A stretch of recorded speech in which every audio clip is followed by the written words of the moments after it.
Hello friends, कैसे हैं आप सब। आप सभी का आपके अपनी YouTube channel sociology with Sangeeta में मैं संगीता स्वागत करती हूं। और इस चैनल के माध्यम से हम लोग सोशियोलॉजी के कम्पिटिटिव एग्जाम की प्रिपरेशन करते हैं।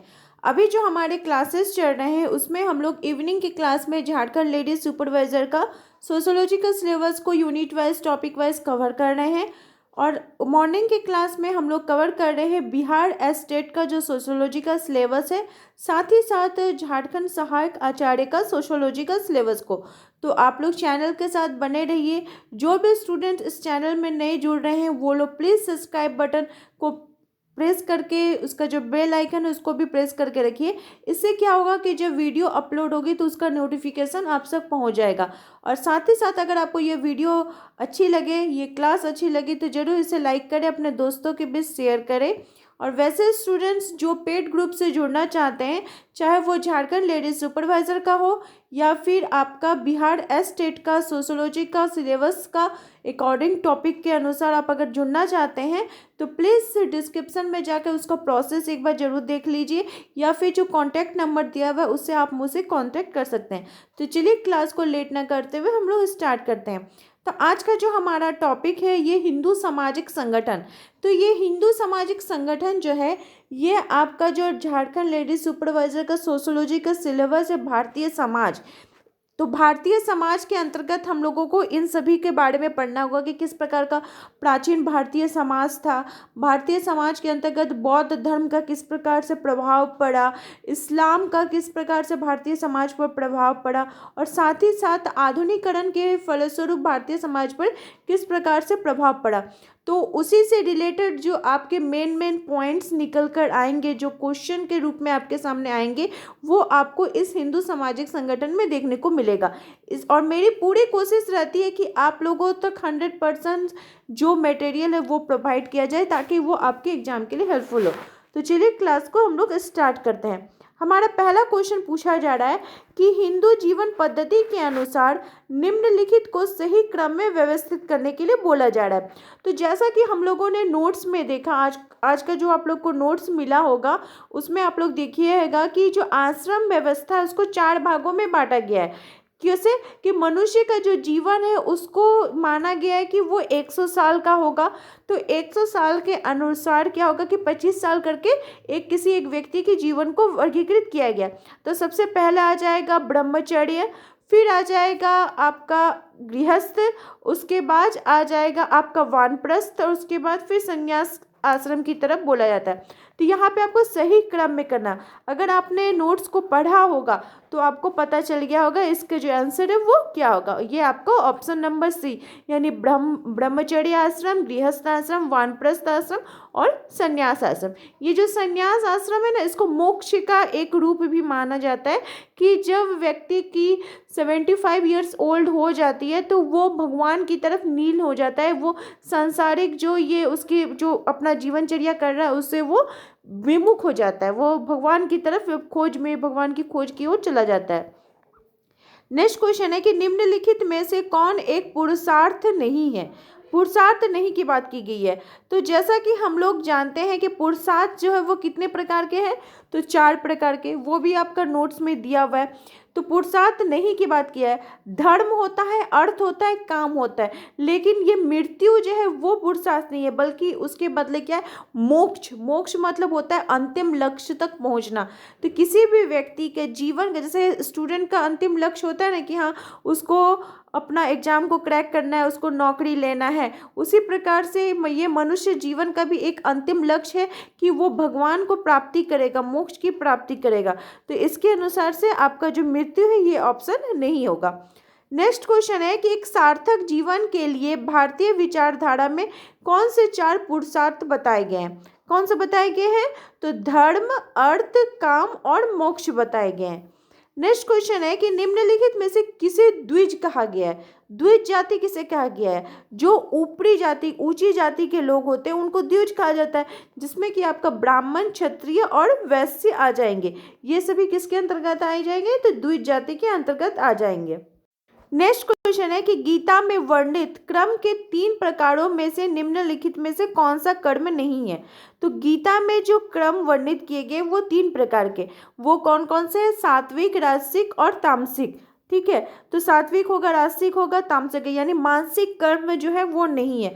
ठीक है, इसको ये आप लोग याद रखिएगा। नेक्स्ट क्वेश्चन है कि धार्मिक पंथ में सत्ता का प्रकार क्या है। जो धार्मिक पंथ होता है, ठीक है, पंथ जो धार्मिक पंथ मानने वाले हैं उसका जो सत्ता का प्रकार होता है वो परंपरागत होता है। एक सामाजिक समूह जो कि पारंपरिक अधिकारों की तर्ज पर गठन उसका किया जाता है। तो जो पारंपरिक अधिकार पे क्या हो जाएंगे, तो उसकी अपने परंपराएं होंगी, रीति रिवाज होंगे, उसके आदत होंगे, उनकी दिनचर्या होंगे। इसी आधार पर तो मनुष्य के व्यवहार का नियंत्रण किया जाता है। जबकि नौकरशाही ये सब तो अनौपचारिक परंपराओं के अंतर्गत आ जाएंगे। नेक्स्ट क्वेश्चन है कि निम्नलिखित में से किसमें वर्ण व्यवस्था का प्रथम उल्लेख मिलता है। तो सबसे पहले जो वर्ण व्यवस्था का उल्लेख है वो आपका ऋग्वेद में मिलता है और उसके अनुसार 4 प्रकार के वर्ण बताए गए हैं, ब्राह्मण, क्षत्रिय, वैश्य और शूद्र। वर्ण का जो संबंध होता है वो व्यक्ति के गुण तथा कर्म से होता है। जिन व्यक्तियों के गुण तथा कर्म एक से थे, अर्थात जिनके स्वभाव की दृष्टि से वह समान थे, वो एक वर्ण के कहलाते थे। इसको भी आप लोग ध्यान में रखिएगा। नेक्स्ट क्वेश्चन है कि धर्म, परिवार, जाति, विवाह उदाहरण है। तो धर्म जो है ये परिवार, जाति उदाहरण किसका है, तो ये सामाजिक संस्थाओं का उदाहरण है। समाज वैज्ञानिकों के अनुसार जो संस्थाएं व्यक्तियों एवं समूहों के बीच जो संबंध को नियंत्रित करने वाला जो नियम होता है, जो विचारधाराएं होती हैं, जो कार्य विधियां होती हैं, वो एक स्वीकृत प्रतिमान के रूप में होती हैं। नेक्स्ट क्वेश्चन की तरफ हम लोग बढ़ते हैं। नेक्स्ट क्वेश्चन आपका पूछा जा रहा है कि निम्नलिखित में से किसमें सांस्कृतिक लक्ष्यों को अस्वीकृत किया गया है और संस्थानिक साधनों को स्वीकृत किया गया है। मतलब जो सांस्कृतिक लक्ष्य है उसको हम लोग क्या कर रहे हैं, नहीं मान रहे, लेकिन जो असंस्थानिक जो साधन है उनको मान रहे हैं। तो ये आपका धार्मिक कृत्यवाद हो जाएगा। क्या हो जाएगा, धार्मिक कृत्यवाद। नेक्स्ट क्वेश्चन है कि निम्नलिखित में से कौन सा धार्मिक स्तर का एक उप स्तर नहीं है। तो अलौकिकवाद जो है ये धार्मिक स्तर का उप स्तर नहीं है, जबकि जीवित सत्तावाद, अद्वैतवाद और बहुत देवत्ववाद धार्मिक स्तर का एक उप स्तर इसको माना जाता है। यानी धार्मिक स्तर का एक उप स्तर नहीं कौन सा हो जाएगा, अलौकिकवाद हो जाएगा।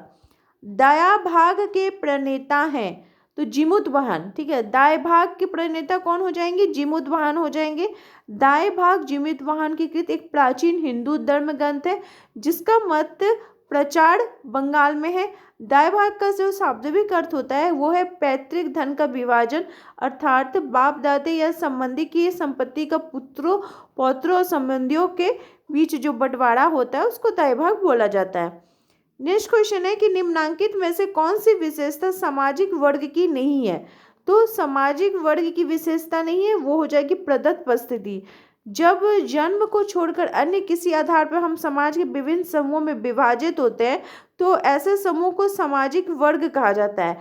और मतलब प्रदत्त में मतलब क्या हुआ कि आपको वो ऑलरेडी मिल गया, तो आप तो जिस जब वर्ग में जिस जाति में जन्म लेंगे उसी के हो जाएंगे। लेकिन यहाँ पे बात कर जा रही है सामाजिक समूहों की, तो सामाजिक समूह में आपको जुड़ने के लिए आपको कोई मेहनत करना पड़ेगा तब आप जुड़ेंगे। ठीक है, तो ये इसका जो प्रदत्त परिस्थिति है वो सामाजिक वर्ग की विशेषता नहीं होगी, बल्कि ऐसे प्रत्येक समूह को सामाजिक वर्ग कहा जा सकता है कि या एक वर्ग के लोगों के जो समान सामाजिक परिस्थिति को वाले हो, समान आर्थिक हित वाले हो, समान जीवन अवसर हो, सार्वभौमिक हो, विवृत समूह वाले हो, जो एक जैसी वर्ग चेतना पाई जाती है, वो सभी क्या कहलाएंगे, सामाजिक वर्ग कहलाए जाएंगे। और लिंग, आयु, नातेदारी, जाति, प्रजाति आदि कारक जो है ये प्रदत्त प्रस्तुति के मुख्य निर्धारक तत्व है। इस चीज को आप लोग ध्यान में रखिएगा। नेक्स्ट क्वेश्चन है कि निम्नलिखित में से कौन सा वर्ण द्विज यानी जिसका दूसरी बार जन्म हुआ अर्थात ट्वाइस बॉन्ड श्रेणी में सम्मिलित नहीं है। तो आपका ब्राह्मण आ जाएगा, क्षत्रिय आ जाएगा, वैश्य आ जाएगा, लेकिन जो शूद्र वो शामिल नहीं है। नेक्स्ट क्वेश्चन की तरफ हम लोग बढ़ते हैं। नेक्स्ट क्वेश्चन हम लोग का पूछा जा रहा है कि हिंदू जीवन शैली में कितने ऋणों की चर्चा की गई है? जो हिंदू जीवन शैली उसमें कितने प्रकार के ऋण बताए गए? तो मैंने आपको पढ़ाया था 5 प्रकार के ऋण है, आज का ही नोट्स में दिया हुआ है। अगर आप लोग देख लिए होंगे, नोट्स को पढ़े होंगे, तो आप लोग को ये आंसर करने में बहुत ईजी हो रहा होगा। तो हिंदू जीवन शैली में कितने प्रकार के ऋण है? 5 प्रकार के। वे कौन कौन से हैं? मातृ ऋण, पितृ ऋण, देव ऋण, गुरु ऋण और अतिथि ऋण। लेकिन वहाँ पे एक और था कि वहाँ पे भूत ऋण भी देखने को नोट्स में मिला था। ठीक है, मैं एक बार चेकआउट कर लेती हूँ कि कितने प्रकार के 5 या 6 दिए गए हैं। यहाँ पे तो इसको 5 माना है, लेकिन भूत ऋण भी मैंने देखा है कि वो दिया गया था वहाँ पे। नेक्स्ट क्वेश्चन है कि जो अनुष्ठान जीवन चक्र के एक चरण से दूसरे व्यक्ति के जीवन में महत्वपूर्ण संक्रमण बिंदु होते हैं, वो क्या कहलाते हैं? तो उसको बोला जाता है जीवन यात्रा के संस्कार। एक व्यक्ति की जीवन की संक्रमणकालीन स्थितियों, जैसे मान लीजिए युवावस्था से वयस्क अवस्था या अविवाहित से विवाहित होना, को प्रदर्शित करने वाले उत्सव या समारोह जो होते हैं वो जीवन पंथ के संस्कार कहलाते हैं। ये एक सामाजिक परिस्थिति है और के अंत और दूसरी परिस्थिति के आरंभ का एक संस्थागत तरीका है। ये संस्कार तथा इनसे जुड़े विधि विधान एक व्यक्ति को आरंभ होने वाली नवीन परिस्थिति के लिए भावनात्मक रूप से तैयार करते हैं तथा नए दायित्वों एवं अधिकारों के प्रति उसे सचेत करते हैं। प्राय इन संस्कारों की जो प्रकृति है वो धार्मिक होती है। बेल्जियन मानव शास्त्री वान गेनेप ने अपनी पुस्तक the site of the passage में, जो कि किसका है, कब हुई थी प्रकाशित, तो 1909 में संस्कारों के वर्गीकरण की रूपरेखा प्रस्तुत की थी। तो यहाँ से आपको एक क्वेश्चन निकल गया कि वान गेनेप की पुस्तक का नाम क्या है? The site of the passages.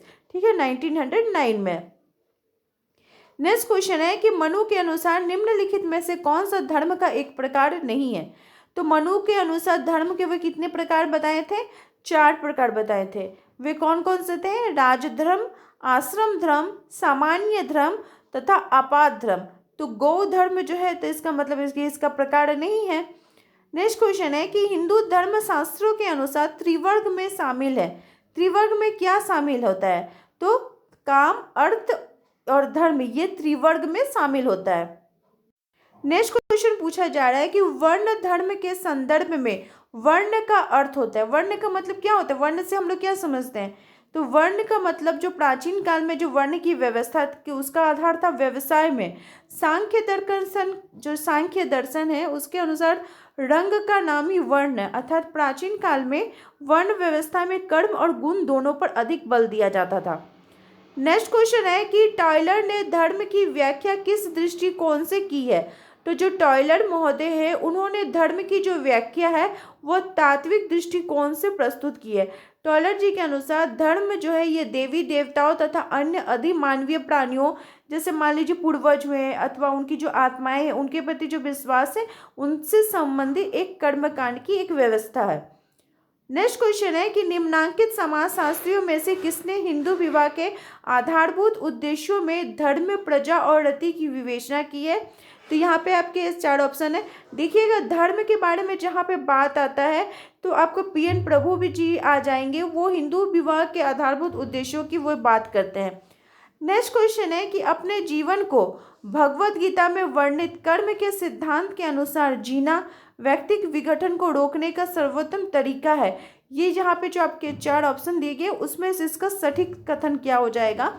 तो भगवत गीता में कर्म के जो सिद्धांत दिए गए हैं उसमें बताया गया है कि व्यक्ति के कर्मों के अनुसार फल की प्राप्ति होती है। ठीक है, तो अर्थात हम अच्छा कर्म करेंगे तो हमको अच्छा फल मिलेगा, बुरा कर्म करेंगे तो बुरा फल मिलेगा।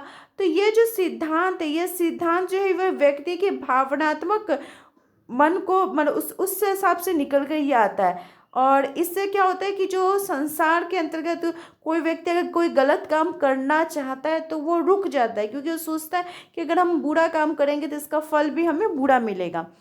नेक्स्ट क्वेश्चन है कि हिंदू सामाजिक संगठन के चतुवर्ण कौन कौन से, 4 वर्ण कौन कौन से? तो आई होप आप लोग इसका आंसर अब तक दे दिए होंगे। नेक्स्ट क्वेश्चन की तरफ हम लोग आगे बढ़ते हैं। तो ब्राह्मण कौन सा 4 वर्ण हो जाएगा? 4 प्रकार का। नेक्स्ट क्वेश्चन की तरफ हम लोग बढ़ते हैं कि एक हिंदू के सामाजिक जीवन के आश्रम कौन कौन से हैं? तो एक हिंदू का जो सामाजिक जीवन है उसके 4 आश्रम बताए गए हैं। वो 4 आश्रम कौन कौन से हैं? ब्रह्मचर्य, गृहस्थ, वानप्रस्थ और संन्यास। ये 4 प्रकार के आश्रम बताए गए हैं। नेक्स्ट क्वेश्चन की तरफ हम लोग बढ़ते हैं कि भारतीय सामाजिक दर्शन के अनुसार कितने संस्कार बताए गए हैं। तो टोटल हमारे कितने संस्कार बताए गए हैं, 16 संस्कार बताए गए जो इस प्रकार से हैं। ठीक है, आप लोग इसको एक बार पढ़ लीजिए या फिर नोट करिएगा तो नोट भी कर सकते हैं। गर्भाधान, पुंसवन, सीमंतोन्नयन, जात कर्म, नामकरण, निष्क्रमण, अन्नप्राशन, चूड़ाकर्म, विद्यारंभ, कर्णवेद, यज्ञोपवीता, वेदारंभ, केशांत, समावर्तन, विवाह और अंत्येष्टि, ये 16 प्रकार है। तो इसमें जैसे आपका ऐसा क्वेश्चन पूछ सकता है कि कितने प्रकार के संस्कारों की बात की है, तो 16, या फिर कोई 4-5 ऑप्शन दे देगा, बोलेगा कि इसमें से कौन सा नहीं है, क्योंकि बिहार स्टेट के एग्जाम में तो आपको 5 ऑप्शन देगा, तो हो सकता है कि 5 ऑप्शन दे दे, उसमें से बोले कौन सा नहीं है। ठीक है, तो इसलिए आप लोग एक बार 2 बार इसको पढ़ लीजिएगा तो आपको याद हो जाएगा। नेक्स्ट क्वेश्चन है कि कर्म का सिद्धांत किनके द्वारा समझाया गया है। तो जो कर्म का सिद्धांत है कृष्ण जी के द्वारा मतलब उनके द्वारा ये समझाया गया है। और कहाँ समझाए हैं वो, तो वो इसको भगवत गीता में समझाए हैं। ठीक है, ये क्वेश्चन आया हुआ भी क्वेश्चन, रिपीटेड क्वेश्चन है। नेक्स्ट क्वेश्चन है कि हिंदू आश्रम व्यवस्था का मुख्य उद्देश्य क्या होता है। तो हिंदू आश्रम व्यवस्था का मुख्य उद्देश्य होता है व्यक्ति को पुरुषार्थ के व्यवस्थित पूर्ति के योग्य बनाना। हिंदू धर्म शास्त्रकारों ने मानव जीवन की 100 वर्ष की अवधि की कल्पना की थी। ठीक है, 100 वर्ष बताया था। इस हिसाब से उसको 4 वर्गों में बांटा गया था, ताकि जीवन के आनंद का भोग करते हुए जीवन का जो अंतिम लक्ष्य है यानी मोक्ष को वो बिना किसी रुकावट के प्राप्त कर सके। वास्तव में आश्रम व्यवस्था की पूर्ण व्याख्या पुरुषार्थ की व्याख्या के बिना नहीं की जा सकती है। और डॉक्टर पीएन प्रभु ने पुरुषार्थ को आश्रम व्यवस्था का मनः नैतिक आधार माना है। अर्थात यहाँ पे अगर आपसे क्वेश्चन पूछा है कि किसने पुरुषार्थ को आश्रम व्यवस्था का मनः नैतिक आधार माना है, तो वो हो जाएगा डॉक्टर पीएन प्रभु, क्योंकि क्वेश्चन जो है वो आपको डायरेक्टली नहीं पूछेगा, वो क्वेश्चन आपको घुमा कर ही पूछेगा। तो इसी प्रकार के क्वेश्चन आपको देखने को मिलेंगे। नेक्स्ट क्वेश्चन की तरफ हम लोग बढ़ते हैं कि कर्म की अवधारणा संबंधित है। कर्म किससे संबंधित होता है, तो ये हमारे कर्म फल से संबंधित होता है, ये हमारे पूर्व जो जन्म होता है उससे संबंधित होता है, ये हमारे प्रारब्ध से संबंधित होता है। अर्थात इसका जो आंसर होगा वो इनमें से सभी हो जाएगा। इसके अगर हम व्याख्या हम देखें तो एक बार आरंभ किए गए कर्म का कभी नाश नहीं होता, उस कर्म की प्रतिक्रिया उसके अगले जीवन में भी देखने को मिलती है। हम लोग सुनते हैं ना कि अच्छा ये व्यक्ति, कोई अगर मान लीजिए किसी को कष्ट हो रहा है, कुछ हो रहा है, तो बोलता है कि ये तो इसका पूर्व जन्म का फल है, कि पूर्व जन्म में इसने बुरे कर्म किए हैं जिसका फल उसको इस जन्म में मिल रहा है। तो इस प्रकार का जो व्यक्ति होता है वो कर्तव्य भाग उन कर्म का संचयी फल है जो कि उसने भूतकाल में या पिछले जन्म में किया हो। अर्थात हम कह सकते हैं कर्म का जो फल है यह अवश्यंभावी है और साथ ही साथ प्रत्येक फल नए कर्म का कारण भी बनता है। नेक्स्ट क्वेश्चन है कि निम्नलिखित में से किस कर्म का संबंध वर्तमान जीवन व कर्मों से है। तो कर्म का जो संबंध यानी प्रारब्ध, जो कर्म विभाग है, प्रकरण में कर्म के 3 भेद बताए गए, संचित कर्म, प्रारब्ध को संचय या क्रियमान कर्म। संचित कर्म हम उस कर्म शक्ति को कहते हैं जो कि अतीत के कर्मों से उत्पन्न होता है किंतु जिसका फल प्रारंभ नहीं हुआ है। प्रारब्ध कर्म भी उस पूर्व जीवन के ही उत्पन्न होते हैं किंतु उसका जो फल होता है वो प्रारंभ हो जाता है और वो हमें इस जन्म में मतलब स्टार्ट हो जाता है मिलने के लिए। और वर्तमान शरीर और धन संपत्ति क्रियामान कर्म होते हैं जिसका संचय व्यक्ति वर्तमान जीवन के लिए करता है। ठीक है, आप लोग को समझ में आ गया होगा मैं क्या बोलना चाह रही हूँ। नेक्स्ट क्वेश्चन है कि सर्वप्रथम वेश्यावृत्ति का उल्लेख किस ग्रंथ में मिलता है। तो सर्वप्रथम जो वेश्यावृत्ति का उल्लेख है वो पुराण में मिलता है। उस समय उनको बोला जाता था गणिका, गणिका के रूप में उनका वर्णन किया जाता था। और विष्णु साहित्य तथा जो मत्स्य पुराण था उसमें भी वेश्याओं को उपस्थिति को माना गया है कि उनके जो विवाह होता था तो विवाह के शुभ अवसर पर उनको बुलाया जाता था। बौद्धकालीन युग में जो राजनर्तकियाँ होती थी, जो राजबालाएं होती थी, वो वेश्या का ही रूप होता था, लेकिन उस समय देवदासी का प्रचलन था। नेक्स्ट क्वेश्चन है कि एक पुरुषार्थ के रूप में अर्थ से संबंधित क्रियाओं में किस तत्व का होना आवश्यक मानते हैं। हम लोग पढ़े ना धर्म, अर्थ, काम और मोक्ष। तो ये जो अर्थ है वो क्या होता है, तो ये आचरण की शुद्धता है। हिंदू धर्म में पुरुषार्थ से तात्पर्य होता है मनुष्य के जो लक्ष्य है उसके उद्देश्यों को वो प्राप्त करना।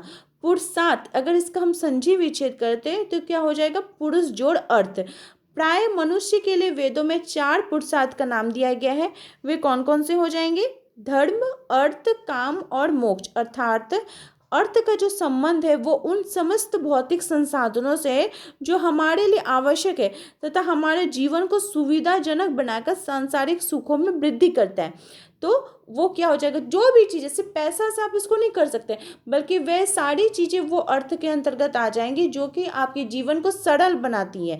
ठीक है, तो ये क्या हो जाएगा, अर्थ हो जाएगा। तो आई होप आप लोगों को आज की क्लास हेल्पफुल लगी होगी और आप सभी को ये जो कॉन्सेप्ट है भारतीय समाज का वो अच्छे प्रकार से समझ में आ गया होगा। इसी प्रकार से आप लोग मेरे चैनल के साथ बने रहिए। आप सभी का मेरे चैनल के साथ जुड़े रहने के लिए बहुत बहुत धन्यवाद।